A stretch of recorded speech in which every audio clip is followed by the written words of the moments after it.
Yeah, your show innovated new concepts in comedy on television, as well as music. Where is the Steve Allen? Is Steve Allen the comedian or the musician?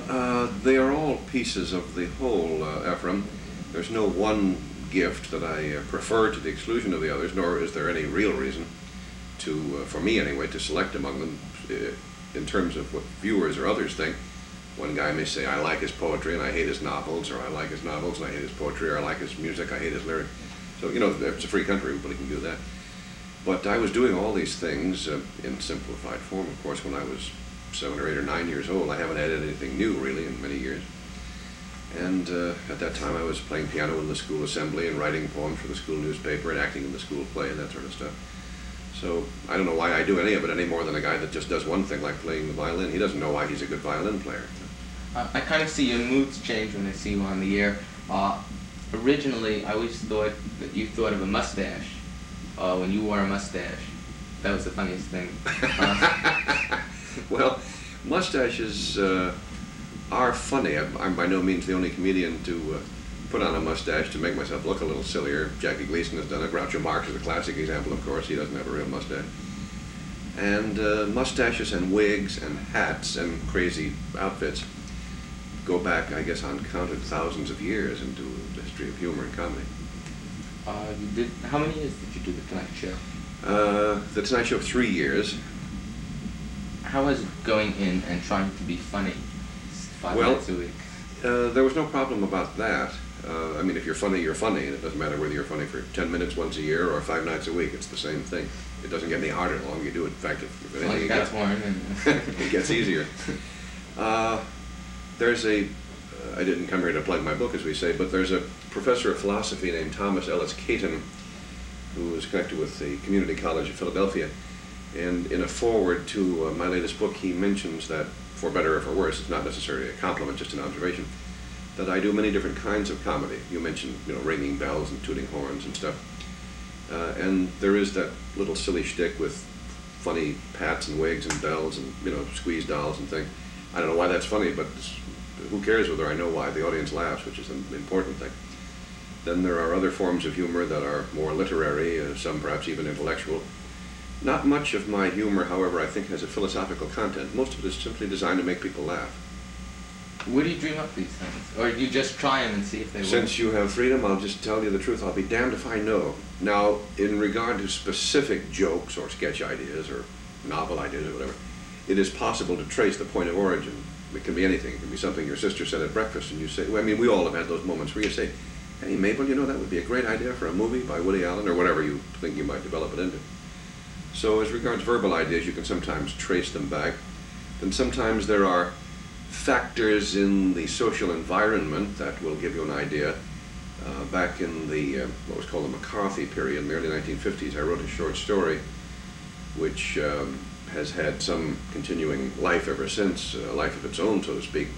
It was called The Public Hating, and it's about a public event, a public execution, in fact, at some near future point in time.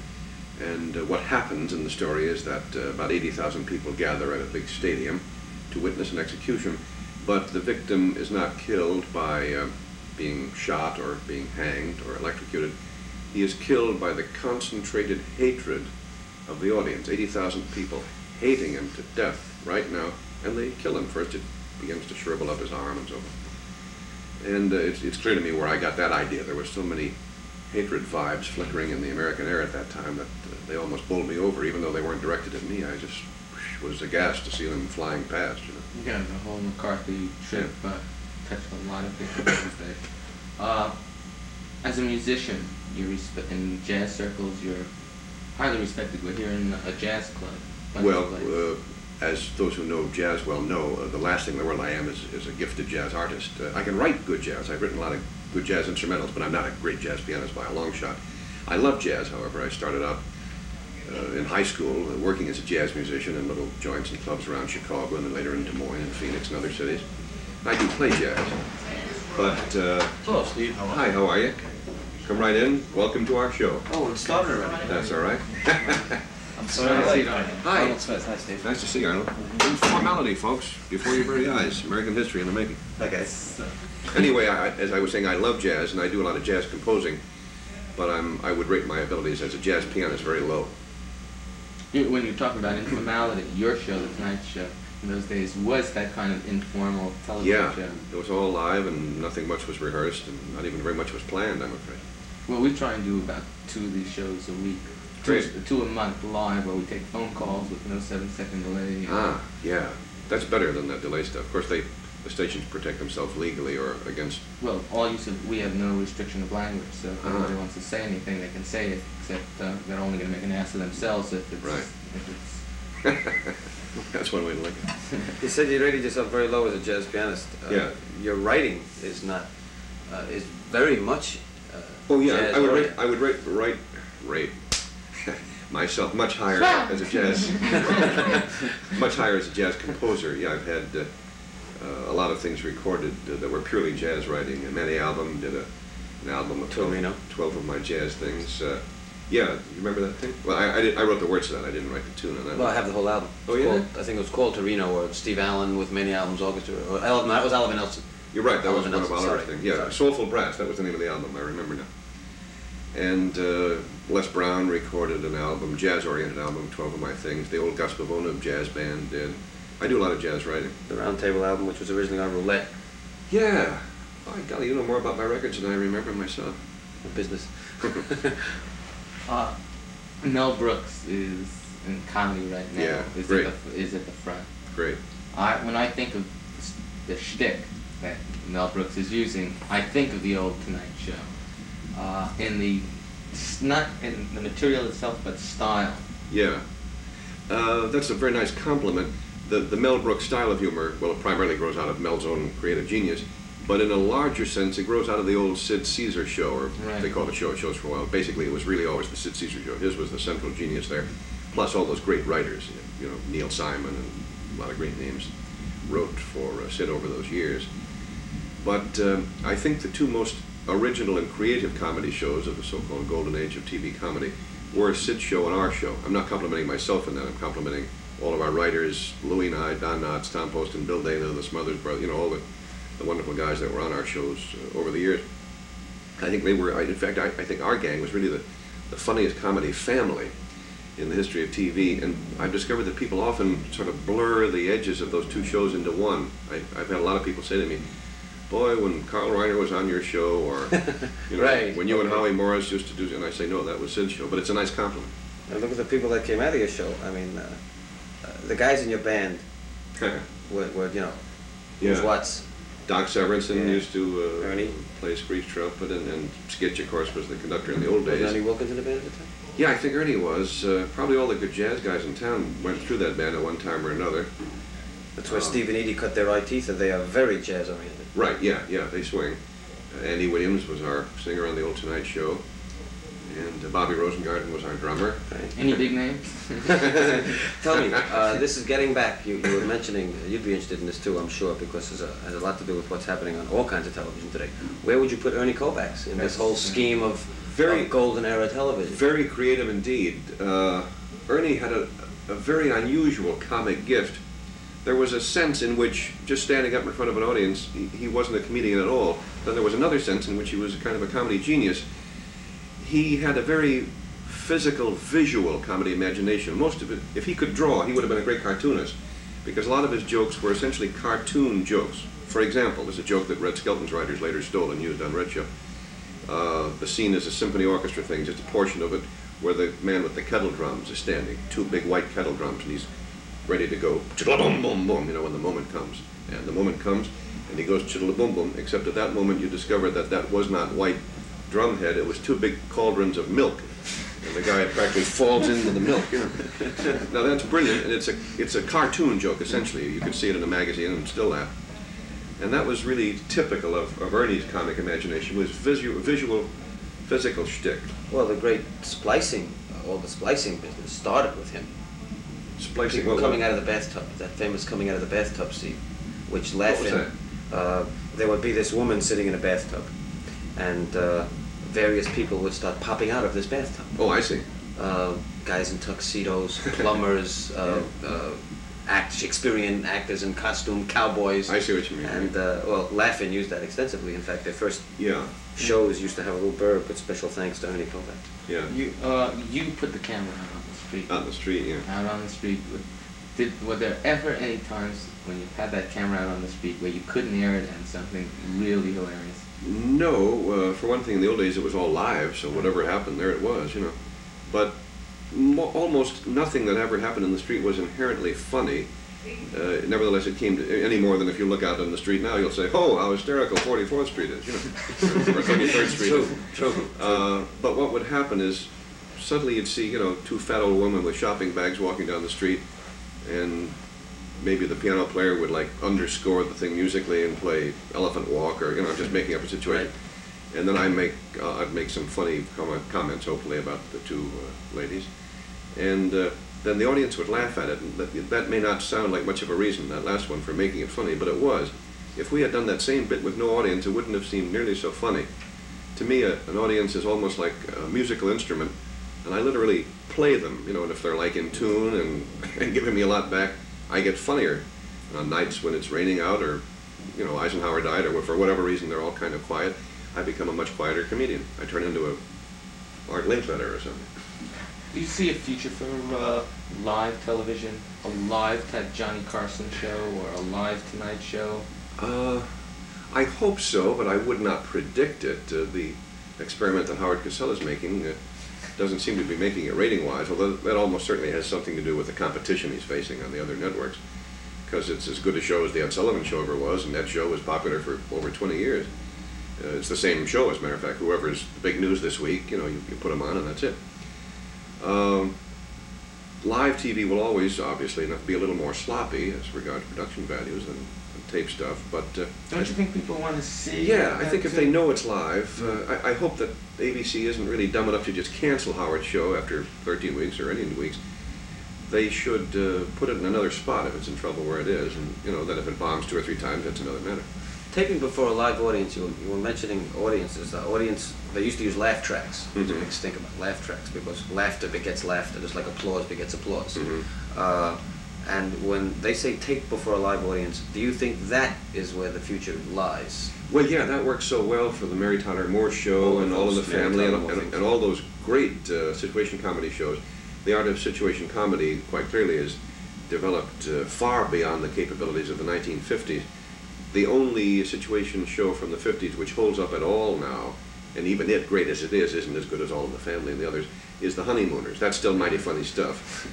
But Lucy's not so bad. Well, Lucy herself is great. She's a thing all by herself, a kind of a separate industry, and she's very funny. But some of the stuff, the original Lucy with Desi and that gang with Bill Frawley. Right, that's the one I was talking about. Yeah, I see what you mean. Yeah, you're right about that. But even that again isn't as funny. That was a live track. It was not a laugh track. It was a live. Oh yeah, they had actual people there. And not the live audience, but I mean interrupt because you'll probably get to it anyhow. I should let you do it. That's right. But you can't splice.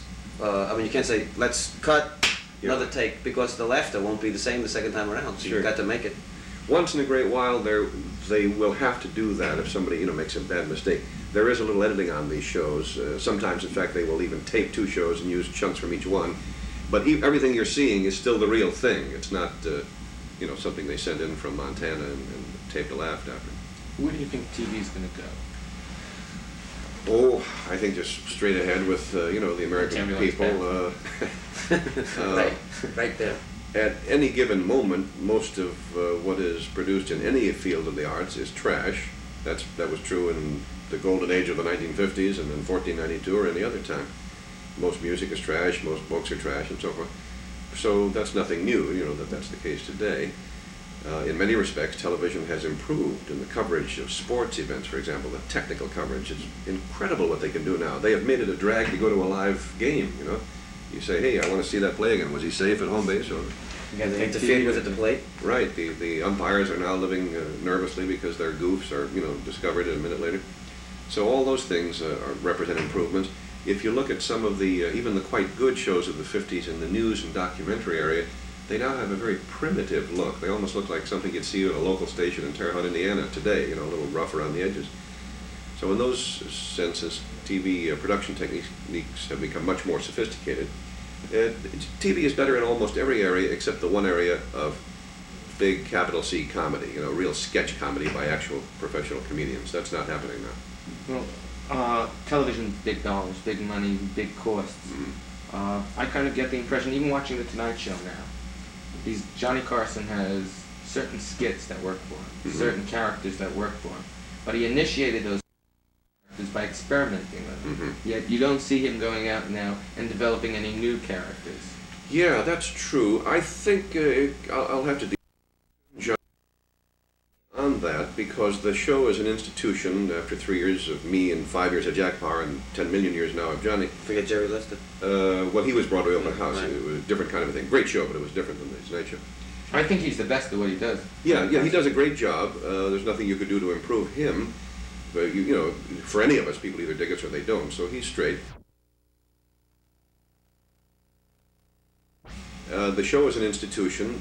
It knocks everything else out of the box rating-wise at that time of night. So why goof around with a hit? You know. Nevertheless, when I did it, and when I subsequently did other syndicated shows of the same general type, I couldn't stand to just interview people every night.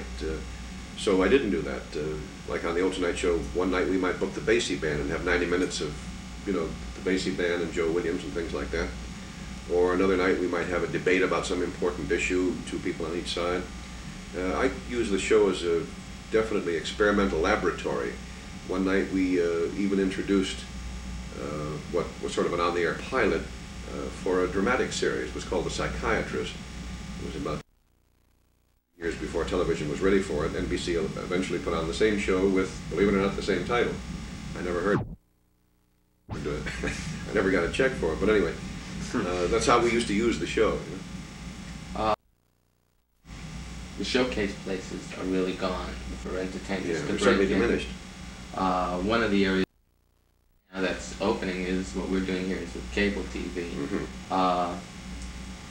I'm wondering how zany we can get as zany as we want. We can go.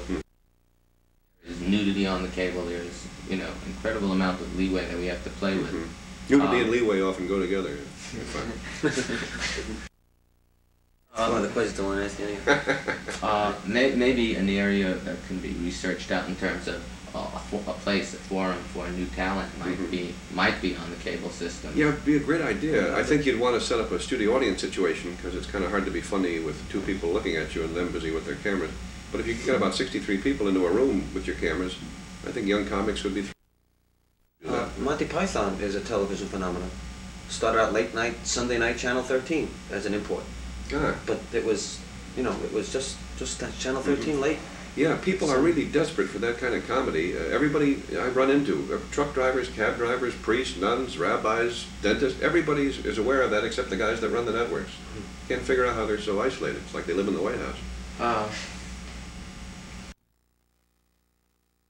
If you would be put in charge of a TV show right now, what kind of a show would you like to see?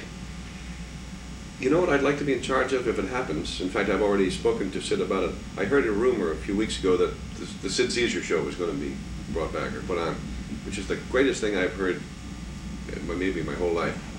So I wrote to Sid and I said, I'm so pleased even about the rumor, you know, even if it's not true. I've been happy for a couple of days. I said, if it is true and if I can be of any help to you, serving for no credit and no salary. I'm not looking for a job. I don't even have time to do it as a full-time thing. But if you'd like me to hang around for the first 5 or 6 weeks and help in, you know, picking writers or whatever, please say the word.